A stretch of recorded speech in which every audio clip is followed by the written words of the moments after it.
So I wanted to build that shit before Lomachenko even came into this picture. The reason they did it with him, Barbarian, because he already had 300 and something amateur fights. Yeah, three-time Olympic gold medalist or two? Yeah, but listen, I'm going to tell you a quick story. That's like being 40-0 almost. I'm going to tell you a quick story. 2 gold medals is like you 40-0 before you even turn pro. I'm going to tell you a quick story. That's harder to win than a world title. We fought, can I explain this Olympic story? gold is harder than winning a world title. Can I explain this story? So, we were 6-0, Danny. We were supposed to fight a guy in California under our car, Oscar and 2-pound Stevie at the Home Depot Center. And that shit is big as shit. Yeah. So, the guy we was fighting was 6-4. Asked the matchmaker from Golden Boy, Eric Gomez, and Robert D. You can ask him this.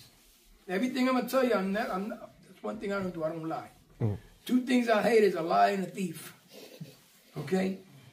So, the day of the weigh-in, the guy weighed in and all. An hour and a half before the show started. So, they came to me and they said, Angel, the guy 6-4, he's done. He came out with something wrong with his blood. Something was wrong. So they said, well, we can do something for you. I said, what? They said, we got Oscar de la Hoya and 2-pound Stevie, main event. We got Victor Ortiz opening up the show after, for the main. And we got a guy on Spanish HBO. That's when HBO was around. Spanish HBO. He's 15-0, supposed to fight a guy. He's 28, 11 loss of 18 KO southpaw, 140-pounder. They said, we take out the 15-0 guy, and Danny can fight him if you want. I said, hold on, give me a second. I'll be right back. I went upstairs. I said, Dan, you was sleeping. I said, Dan, I got bad news and good news. He said, what's the bad news? I explained that. The guy came out with the dirty whatever. I said, but they giving you a HBO Latino. They taking the guy 15-0 out. They're fighting this guy. 28 win, 11 loss of 18 KOs. Southpaw. He's 6-0 now. Remember this. He lost. I said, Danny, if you can't beat a guy like this, you will never be a world champion.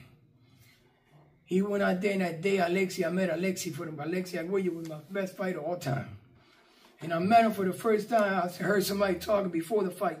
I heard somebody talking, and I seen when I looked, it was Alexis. He was checking in the hotel. And I turned around, I said, Danny, Alexis. Fucking when Alexis lost the bride, I fucking cried. I loved Alexis. Okay? So I turned to her, I said, Danny, Alexis, my best friend. So I said, yo. So I said, Alexis, I said, how you doing? I love you and shit like that. I'm not a fan, but to him I was a fan. I always was a fan to Alexis Arguello, besides Danny. I'm not a groupie and shit like that. You know what I'm saying? I'm making that clear. I'm making it clear. Johnny, you had to clear that up, John. Yeah. So I say, Alexis, can I hug you? He said, yeah, you can hug me. And I shed a little tear because I loved him when he lost the bride because he got robbed. The black bottle, passed me the black bottle. Okay? So, he said, you got to fight? I said, yeah, my son right there, 6-0. He's fighting in the car, Oscar at 2 pounds. He said, well, I'll be there to see him. He told me. So that's before the opponent got changed and all that. So the day, then he said, let's do it, Pop. I said, if you can't beat a guy like this, going back to the conversation, you will never be a world champion. Danny went out there and beat the fucking living balls out this motherfucker. That's 6 fights fighting to do 40 6 fights. A guy with 28 wins, 11 losses, 18 KOs. Southpaw. We didn't even get work. Yeah, we didn't even train for that. That's the only thing I was worried about. It's like, you know what I'm saying, it's different. You training for a southpaw, everything's different, like the whole time and everything, so. Yo, he beat the fucking shit. All I can say was, Danny, keep doing what you're doing. Wiping all the fucking blood out the guy. Danny was all dressed in white with white gloves and all that. All I kept cleaning the guy's blood on. 6 rounds. It was a 6 round. When I'm looking like this, I see Alexis standing. He came to the arena to watch Danny. Before but there was a little TV, so it was already packed already. And the Home Depot Center is big as shit. Yeah. That's the joint. It's Carson, right? Yeah. So when I'm looking like this, and I'm looking in the corner before the fight, and then Danny's getting introduced and all that, and I'm looking, I can see Alexis standing. He used to always wear like a beige suit, and I could see him like that. And I'm going to the corner of my eyes, and I'm in the ring, and I'm like saying to myself in my mind, I can't believe right now I'm sitting on HBO Latino. My son got the 3rd feature on Spanish TV, And I got the greatest fighter ever watching my son fight. That was like an honor to me. And when Danny went out there and performed like that, bro, he kicked the bullshit out that motherfucker's ass. Okay? After the fight, the next morning, he sent for me. He was with Shirley and them downstairs eating breakfast and shit. Alexis, he sent for me. And I went down and he said, good job last night. Your son did great. And then he said, go get a pair of gloves. I'm going to sign them for you. And I went, Don King was giving out these gloves, gloves to what they do that? Autograph? Yeah, autograph gloves. Yeah. I'm Puerto Rican, bro. No, I don't make sense. You know what I'm saying? So he said, go get a pair of gloves. I'm going to sign them. So I went and got them gloves they were giving out for free. Don King was, I don't know what he was doing there, but they were giving out some promo gloves. I went and got it. He signed them motherfuckers.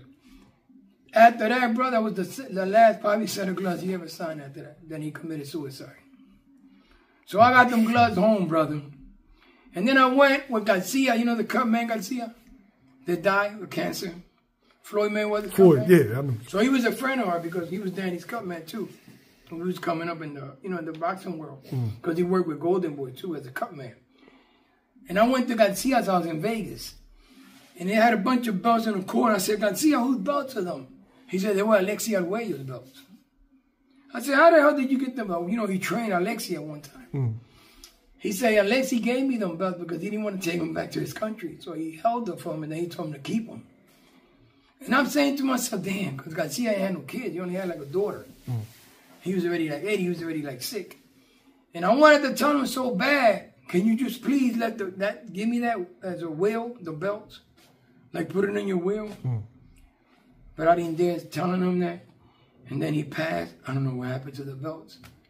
So I don't know, his daughters threw them out. But I was like, man, I got seen the goddamn belt. Like, I'm like, bro, that's like my fighter all year. Man, Alexis Arguello, I love that Alexis because Alexis remind me a lot of Danny. He was humble and quiet, but he kicked your ass. Yeah, okay? Those two of the best fights I've ever seen. Yeah, no, Alexis Arguello, my best fighter, bro. I really cried. I was a young boy, man.